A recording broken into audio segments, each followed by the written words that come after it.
être guéri de ces choses-là, il nous faut toujours remonter aux causes. Si on veut être guéri des blessures intérieures, il faut toujours remonter aux causes. Et il faut avoir le courage de commencer là où tout a commencé. De repartir là où tout a commencé. Qu'est-ce qui m'a blessé? Pourquoi ou comment la blessure est arrivée dans ma vie? Voilà la question que nous devons nous poser pour espérer avoir d'abord une guérison, un chemin de guérison. Qu'est-ce qui est arrivé dans ma vie? Pourquoi je suis blessé? Vous savez, un jour dans une église, c'était une église protestante, il y a un homme qui s'est rendu compte, il était conscient de ses péchés, de ses faiblesses, de ses limites. Alors chaque fois qu'il priait, il disait au Seigneur, Seigneur, je t'en supplie, détruis les toits d'araignée de ma vie. Et chaque fois, c'était cette prière qu'il faisait. Et il venait tout le temps au culte avec son enfant. Et son petit garçon de 12 ans, il était toujours à côté de lui. Et il entendait chaque fois son père dire cette prière. Seigneur, libère-moi des blessures, des toits d'araignée. Je casse les toits d'araignée. Je détruis les toits d'araignée. Et un jour, son fils qui était fatigué d'entendre cette prière-là, lui également va élever la voix et va dire, Seigneur, mon Dieu, je t'en supplie, tue l'araignée qui fait les toits. Tue l'araignée qui fait les toits dans la vie de mon père.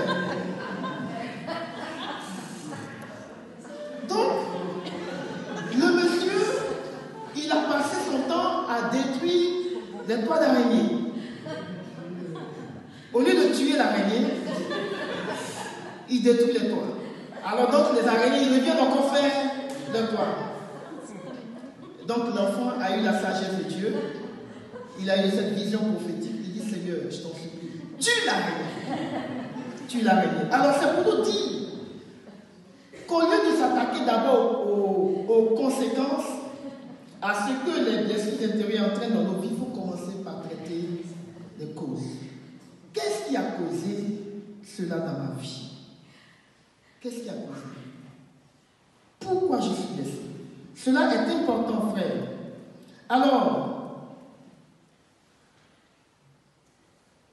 nous allons voir maintenant les conséquences. Donc, comme je l'ai dit, il faut s'attaquer aux causes. Il faut remonter aux causes. Il faut voir ce qui a provoqué les blessures intérieures dans ma vie. Il est préférable de combattre ce qui cause nos problèmes que de combattre ce que ça entraîne d'abord. C'est pourquoi, frères et sœurs, il faut se demander toujours pourquoi, le pourquoi des choses. Pourquoi il y a ceci? Pourquoi il y a cela dans ma vie? Pourquoi? Les comment, ça ce sont des choses très simples à régler. Pourquoi je suis complexé dans ma vie? Pourquoi? Pourquoi? Pourquoi je suis nerveux? Pourquoi je suis nerveuse? Pourquoi j'ai peur du sexe opposé? Pourquoi? Donc, en posant cette question pourquoi, en fait, c'est pour voir s'il y a des araignées dans nos vies, pour pouvoir les détruire. Il y a toujours quelque chose qui fait que je réagis d'une manière ou d'une autre. En fait, c'est parce qu'il y a une souffrance dans ma vie. Alors ce soir, Dieu désire guérir chacun d'entre nous. Un jour, quelqu'un me disait, tu n'es pas responsable de la tête que tu as, mais tu es responsable de la tête que tu fais. Nous ne sommes pas responsables des blessures intérieures, mais responsables des actes que nous posons à cause des blessures. Amen. Amen. C'est pourquoi il est important, frères et sœurs, de demander à Dieu de nous guérir des blessures. Cela est important dans notre vie. Quelle est la tête que je fais? Quelle est la tête que je fais? La tête que j'ai, c'est Dieu qui va gérer. Mais quelle est la tête que je fais? Alors nous allons allons voir maintenant les conséquences. Les conséquences, nous allons voir les comportements et les attitudes liées aux blessures intérieures. Alors, il y a d'abord des comportements ou des attitudes vis-à-vis de nous-mêmes. Quand je suis blessé intérieurement, il y a des attitudes ou des comportements que j'ai d'abord vis-à-vis de moi-même. Il y a l'ennui de ma propre personne. Il y a la pitié que j'ai pour moi-même.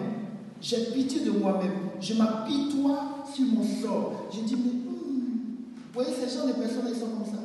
Oh, vraiment, je ne peux rien faire dans ma vie, vraiment. Je souffre. Je vois des gens qui viennent nous voir sur mon bureau. Ces personnes sont déçues, découragées.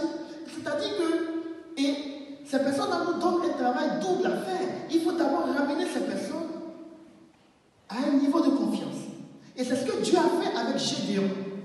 La Bible nous parle de Gédéon dans Juge, le chapitre, je crois, 6, à partir du verset 12.